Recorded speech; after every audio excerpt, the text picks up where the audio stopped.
When it comes to our technology environments, we have a few standards in which we think of in those cases, but there are some specialized systems that you might not think of that could be a part of your ecosphere that you need to secure. What are those? Well, let's take a look at those starting right now. You're watching IT Pro TV.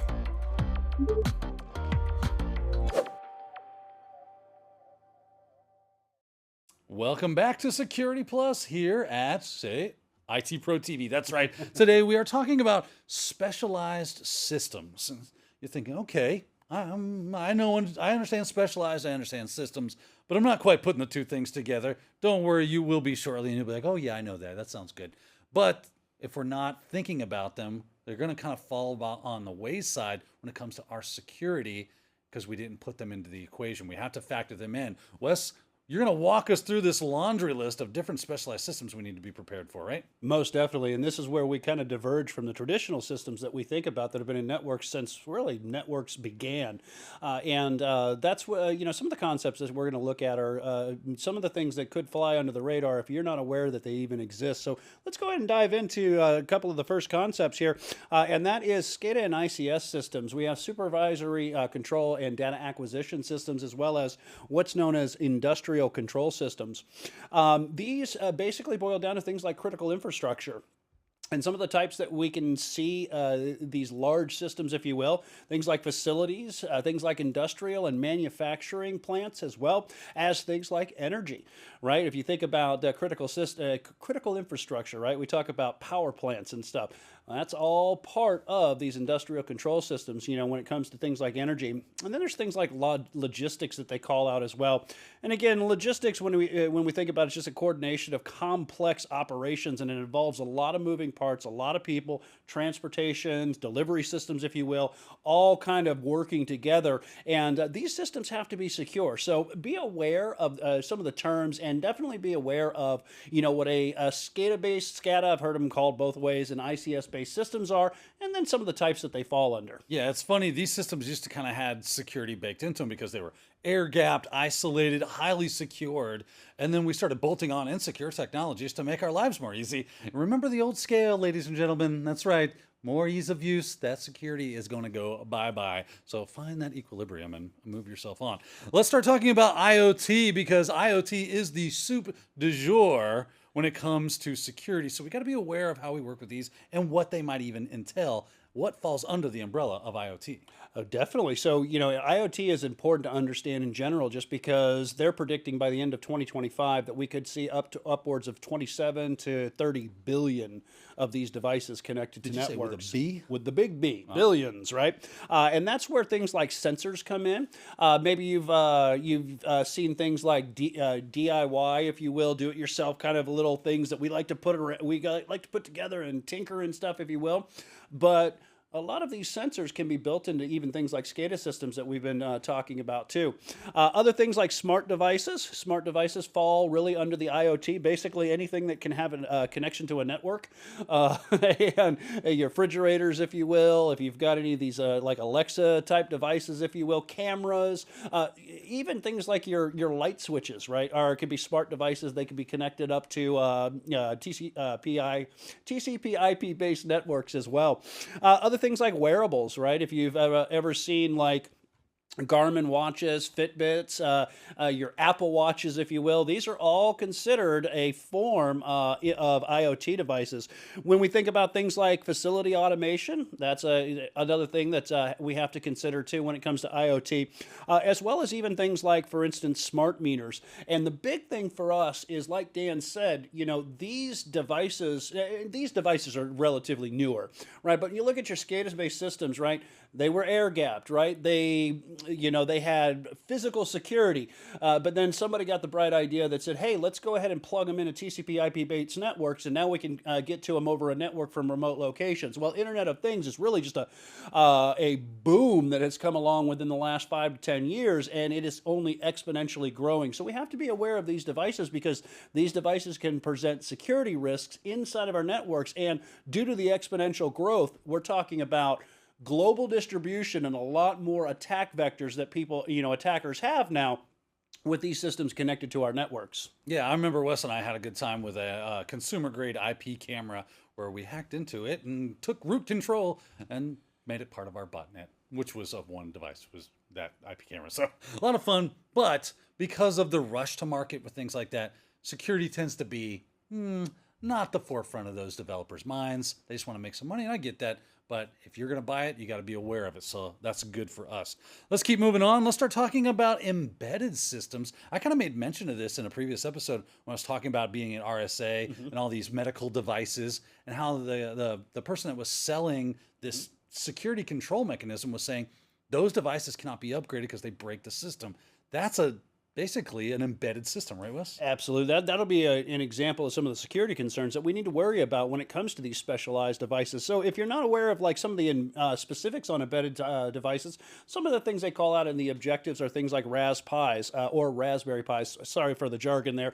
And there's all variations. It's not just Raspberry Pi. Raspberry Pi was one of the first very easily cheap consumer type products that you could buy, and you could do all kinds of automation with them. The other thing too are what are called field programmable gate arrays, FPGAs. And these devices, again, is just a circuit that can be programmed and controlled. And there are various attacks that could potentially, one that I can think of is Starbleed, that is an attack that could happen against these devices too.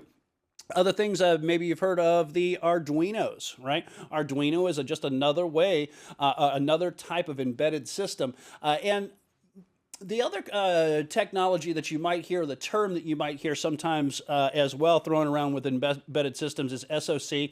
It really just means system on a chip. It essentially means we've got a lot of that functionality built into a single processor put on a PCB or a printed circuit board that can really provide the functionality of a full-blown computer today. Whether it's the power, there's power constraints, but for the most part, know a little bit about these embedded systems, the Raspis. Where would you see them today? And again, they're really, really big in the do-it-yourself type market. They use them a lot to help.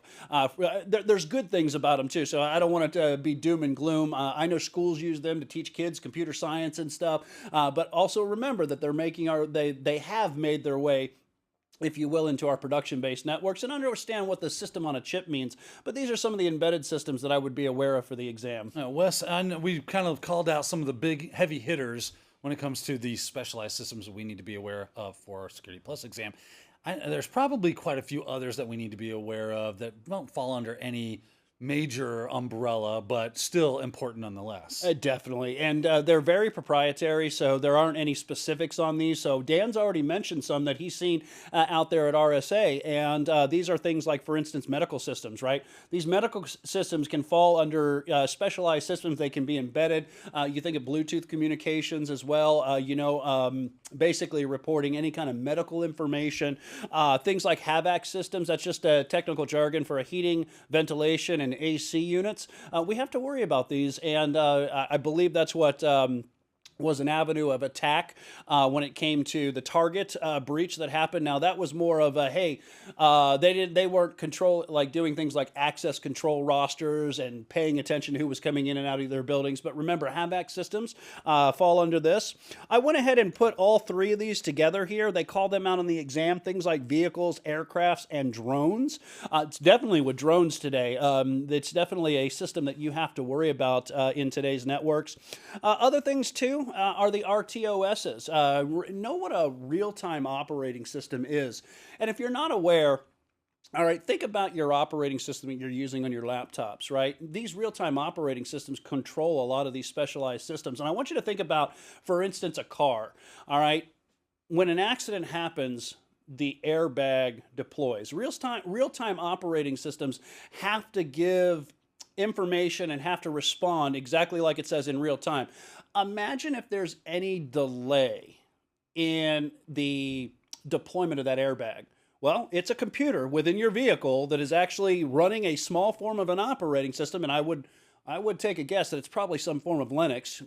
They're used a lot. Linux distributions are used a lot under the hood, whether you realize it or not. So have an understanding of a real-time operating system. Very low latency, low delay, if you will, and they can control a lot of these different devices that we talk about here when it comes to specialized systems. Yeah, I also made mention of the IP camera that we kind of played around with. That was a commercial or consumer grade. There would also be commercial surveillance systems that could fall prey to this as well, right? That's right too. And when you think about a surveillance system, you might say, well, wait a second. Surveillance, that's part of your security. Well, if they're connected to networks, they might be a part of your security. But like Dan said, with the hack that was done to that IP camera, they can also be an avenue of attack and an entry point into your network. So we definitely have to keep them protected. Other systems too that kind of fall in this space on the objectives are voice over IP based systems. So be aware of what a voice over IP system is. Things like, for instance, MFD printers. MFD is just a multifunctioning printer. If you've ever seen a multifunctioning device, excuse me. If you've ever seen one of these, maybe in your company where it does fax, it does scan. I know fax is kind of going by the wayside, but it does scan, printing, if you will, all different kinds of functionality today. Be aware of that as a multi-functioning device or MFD-based printers. All right, so we've kind of got the systems themselves out of the way, but that's not the only avenue. The system itself might be running a web application, and that could be an avenue of attack. So we got to make sure to harden that up and do those various and sundry security items. But there's also a lot of these things do communications of some point. Wes, what kind of communications are we looking at when it comes to specialized systems? What do we need to be aware of? Sure. And kind of like we've talked about it back in our mobile section when we talked about mobile connections, you don't have to be an expert in, the intricacies of the communication. But again, have a high level understanding of that. When we talk about things today, we talk about, like, for instance, 5G. Again, 5G is just something that uses all three different portions of the spectrum: low band, mid band, and high band. And it's considered around 100 times faster than the 4G technologies. This is the I believe it's 3GPP, the third generation project partnership. They're the ones that control the standard. And it has a greater network capacity, so it's got a lot more bandwidth, if you will. Other things, too, are like narrowband communications, and narrowband communications are used in these specialized devices because they have a low transmit power, as well as a very low cost. Some of the standards that you might hear if you're doing some research and you're studying up, you might hear what's called NB-IoT. That's just narrowband IoT-based communication. And this is actually formalized and standardized. You might also hear LPWAN. That's just low-powered, wide-area network communications that a lot of these devices are connecting over networks to. And I don't seem to have the standard up. I do want you to just have a familiarity with the IEEE standard in here. This is the 802.15.4. And again, just kind of throwing that out that as a standard. We might see it coming up here in the next slide. So some of the additional ones, baseband radio is also there too. And again, this is just, we think about baseband. We don't think about things like dial-up much today because, dial-up is still definitely out there. We've talked about it before. But dial-up, it starts out, baseband radio is just a frequency essentially prior to its modulation that's then transmitted, if you will, over radio links. So just, again, just kind of understand what baseband radio is. The other one, too, is Zigbee, and Zigbee is the one that actually falls, I have to step back my words here. Zigbee is the one that falls under the 802.15.4 specification.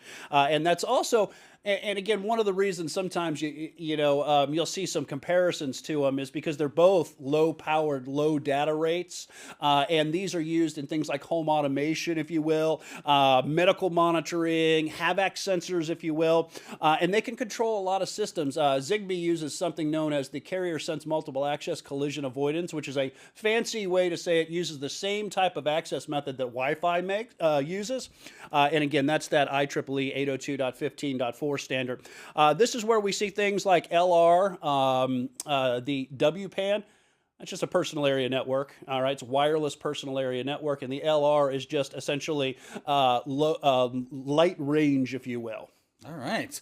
Well, now we've seen how they communicate. We've got our specialized devices. We understand those systems. We see in ways in which they may be communicating. But what's cool about this is when it comes to specialized systems, you think, okay, well, I'm going to be able to use all my security know-how to make sure they're nice and hardened and secure, and it's all going to be great. And that very well may be true. You may be able to take some of those, but they also probably have their own specialized issues that you're going to have to deal with. Some things that aren't going to fall in the purview of anything that you may have encountered before. We need to be aware of those, and Wes, you're going to help us out with that. Definitely, and that's really what the point of this episode is some of the security concerns. And I want to I got so many acronyms up here. That's low rate wireless personal area networks. When I said that, I said light range.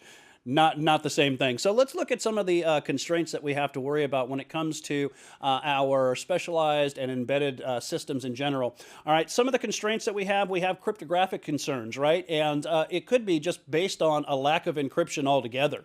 All right. Other things too, it could be weak encryption. There's authentication concerns because you have sometimes these really poorly developed, and again, I'm not picking on the the developers, but really poorly developed web UI interfaces to some of these devices. And I want you to think about the fact that when it comes to authentication, the problem here is that there might be very weak authentication, if there's any authentication at all. And I want you to consider that that's user authentication. All right, here's the problem. Do the devices authenticate when they communicate together, right? Because if you can make it you can make your way into that device and there is no device-to-device authentication, could we use these devices to hop and pivot across the network? So we have to worry about that. The other thing too are very insecure defaults.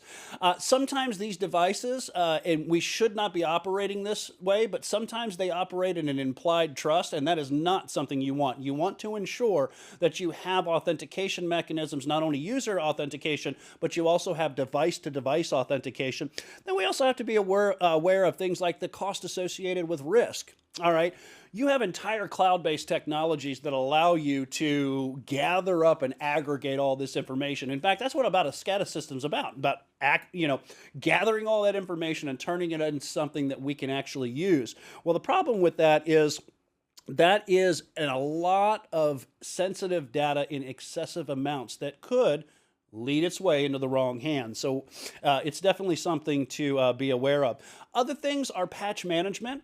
All right, if you think about a traditional patch management system, we can have a centralized system that allows us to deploy patches to the various systems. But the problem with this patch management are the systems are very proprietary. All right. They're decentralized in nature, just by their various nature, and they're very heterogeneous, which just means I can have all these different types of devices made by different vendors. So patch management can become a problem in these devices too. The other thing is physical security, right? Dan started out this whole episode with a great point that said in the earlier days, these networks were air-gapped, all right? These devices, if they were connected to a network, you had to have a serial console cable and plug directly into them and have physical access to the net, literally to the building, right? So physical security becomes a problem. And that's because of the fact that we have remote locations. When you look at some of the components in like a SCADA system, you have remote RTUs, remote telemetry units, right? That they can be sending wireless communications of what the sensor's picking up, right? So physical security to that device could be a problem. And the fact that they're so geographically dispersed, that could cause a problem too. So these are just some of the constraints that I would be aware of when it comes to the exam. It's not, again, they're so proprietary. It's more of the overarching concepts that we want you to be aware of. And then really important is some of the things that you could run into, some of the problems and challenges, if you will, that you could face when dealing with these different types of systems. Okay. Well, Wes, thank you so much for exploring these specialized systems with us, explaining which ones we might encounter, what their definitions are, what that looks like in real life, as well as some of the communication techniques in which they use, and some of their proprietary concerns that are specific to just them because of their nature of being so different from other systems in which we're used to working with. So it's good stuff for us to have in our brains as we go forth in trying to secure our environments. That said, looking at the clock, out of time for this episode. I glanced over. Yep, it's gone. We got more to come in our Security Plus series, though, and we do look forward to seeing you. Until then, have a great day. Thank you for watching IT Pro TV.